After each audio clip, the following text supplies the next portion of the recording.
So here's my Warp9 fork brace, and you can just see some marks on the side of the fork brace there, and that's where that part of the mudguard is coming down and hitting the fork brace. Now, is it doing it after I did that motocross track? Because on the motocross track I definitely heard it whack down, but has it been doing it since then? I don't know. The other interesting thing is the Suzuki mudguard is actually about 6.5 centimeters in depth, and so that might be an issue as well. So if you change to a smaller mudguard section, it might actually free up some fork movement. So just remember, I've got 6.5 centimeters to play with before it hits that fork brace. So I might take a quick look at that, look at the dimensions of what's going on under here, and see if I can cure it with a different mudguard, or I take the fork brace off. It's quite an expensive piece of bloody kit, the fork brace. That's annoying. That's the annoying thing. Anyway, I just thought I'd show you that and show you what can happen. And I've got much bigger springs on this, and enduro valves, so I'm not sure why it's well, I do know why. It's because I've removed about 1.5 inches by putting the fork brace on. So we'll do some calculations and we'll see what it looks like. So here's the measurements I've made on the Suzuki. I jacked up the bike and measured the distances with the front fork extended. So this is, I'll call them pre-sag distances. So if I lower the bike, you lose another 30 millimeters. Just remember that. So my fork travel with the Warp9 brace fitted, so the top of the brace to the underside of the mudguard edges, you've got about 160 mil, which is on the left hand axis here. So that's fork travel from 0 to 300. So the Warp9 brace hits the edges of the OEM mudguard about 160 mil. You then go to the next one, and if it wasn't hitting the edges, the Warp9 then would, the next thing would be hitting the underside of the mudguard, which is about 216 mil. And so you can see there I'm losing, theoretically I'm losing a bit, but we'll talk through that in a minute. So if you look at DR riders, they say they can only see about 8.25 inches in their forks, which is about 210 mil. And then if you measure from the top of the fork leg to the underside of your triple clamp, so your fork leg would be smacking into your triple clamp, it's 250 millimeters. The Suzuki manual says 260, which is obviously rubbish because I hit my fork onto my triple clamp before then. And then if you measure the top of the wheel to the underside of your mudguard, you get 265. And so my lowest side here is 160, and then with the Warp9 to the underside of my mudguard, it's 216. The maximum DR rider says about 8.25. And the maximum fork leg to your underside triple clamp 250. So if you look at what that means, you can't get these three top ones. So you can't get 265, you can't get 260, you probably can't get 250 either, because otherwise people would be reporting their fork legs are hitting their triple clamp, which just doesn't make sense. So then you drop to this side of the arrow, the big red arrow, and 210's probably, the 8.25 inches isn't probably too far away from the truth. And so if you look at what I'm currently getting, 160 millimeters, and what I should be getting about 210 millimeters, I'm losing about 2 inches of travel there with my fork brace on. And so I need to try and get that back somehow.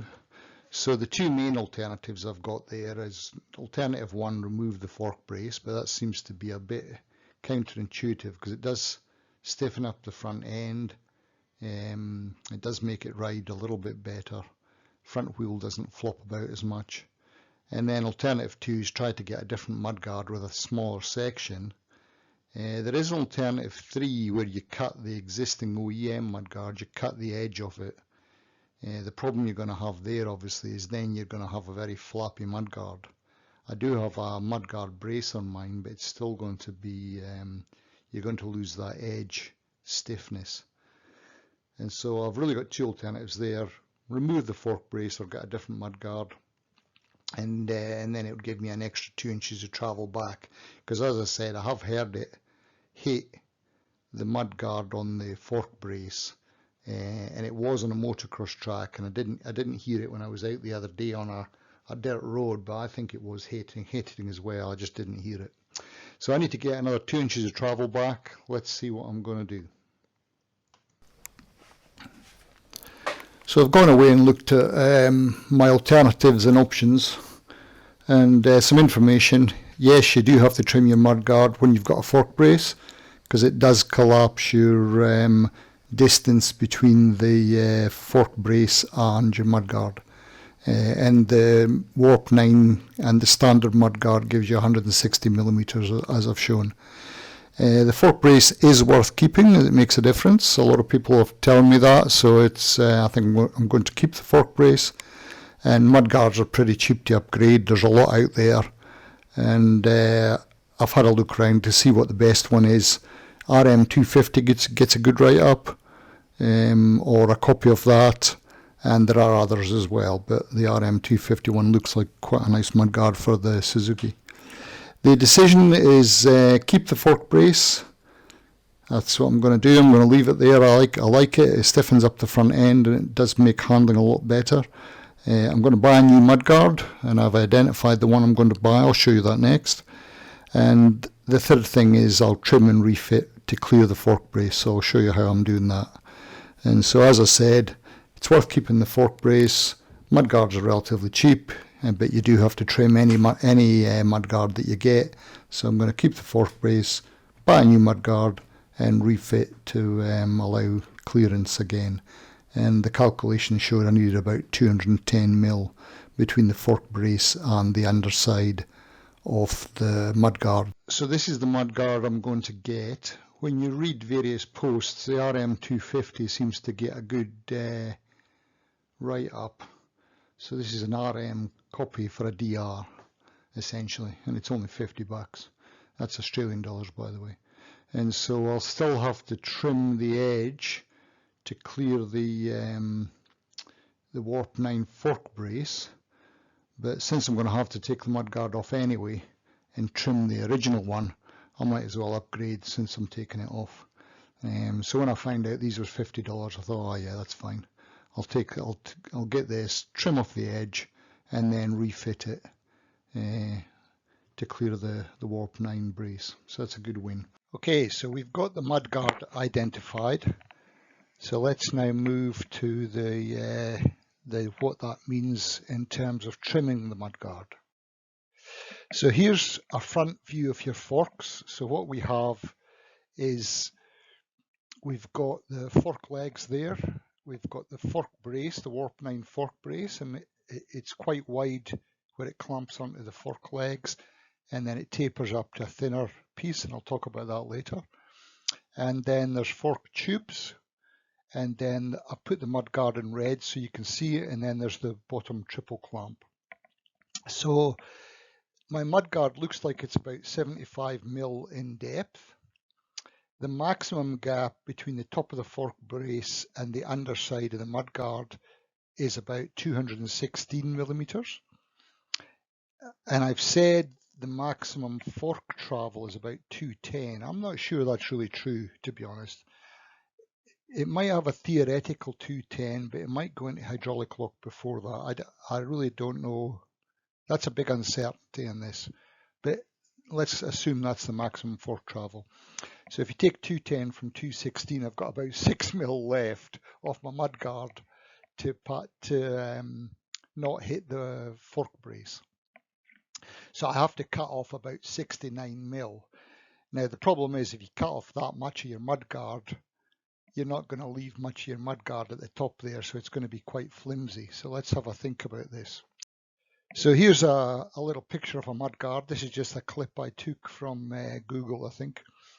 So you've got your mudguard lip, and if you go to the calculated ones from the previous slide, it's got a 6mm lip, and I've cut off 69mm. So the issue I've got with that is your mudguard's not going to have a lot of residual strength. So your weak point is probably going to be up at the corner here. The front of the mudguard, I've got a JNS mudguard brace, so that should be okay.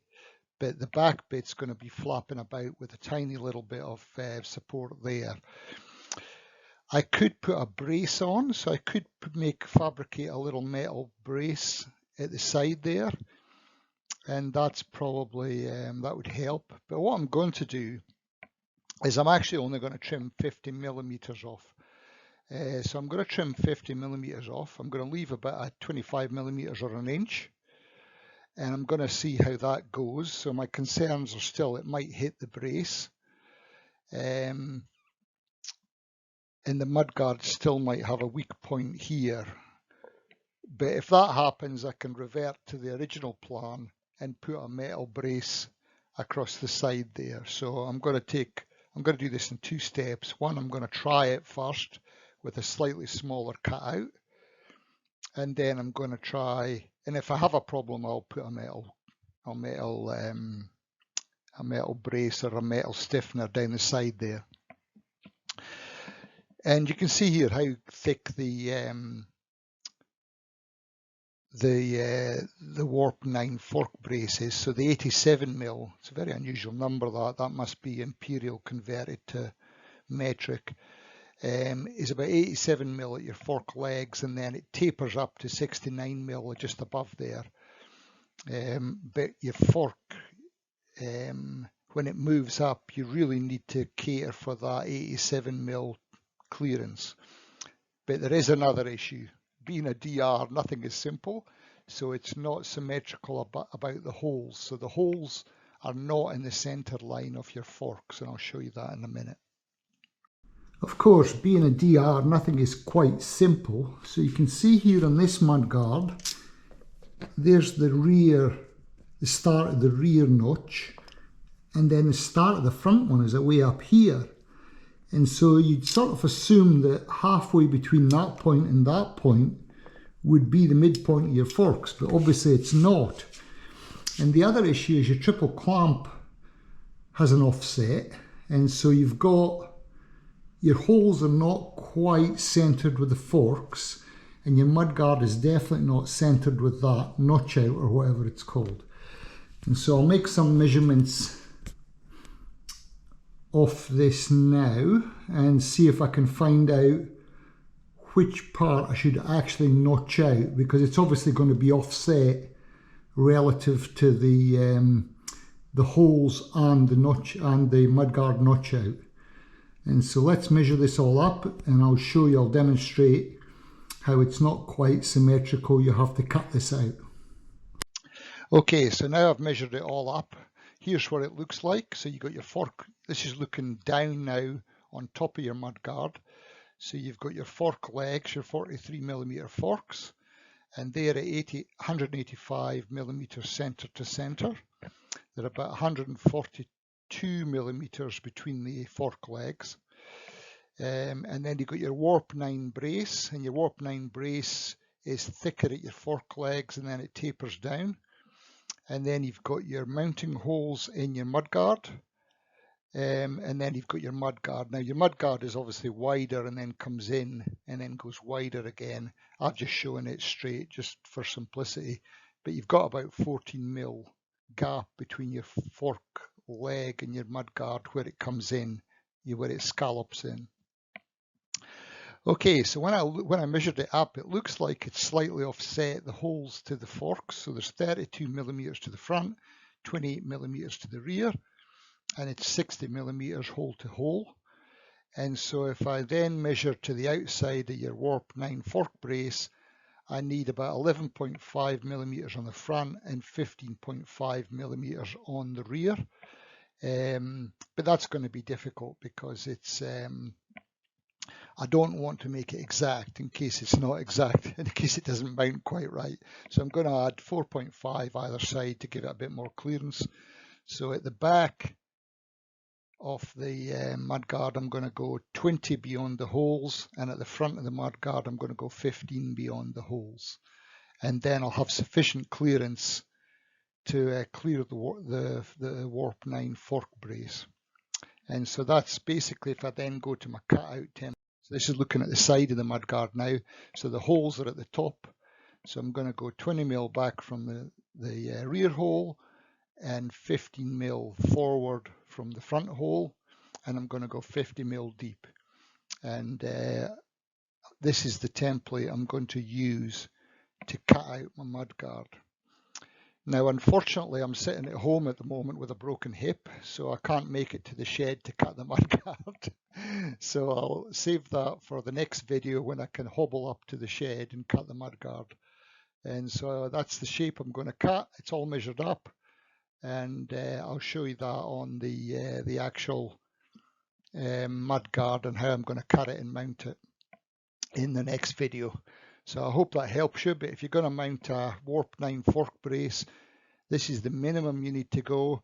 And as I said, if the 50 mil still hits on full compression, you have to go up higher, and you'll have to put probably a metal brace down the side to stop the rear weak point. But that looks like it'll work for now. And so, as I said, next video I'll show you it marked up on the mudguard and cut out, and hopefully I can make a reasonably quick recovery.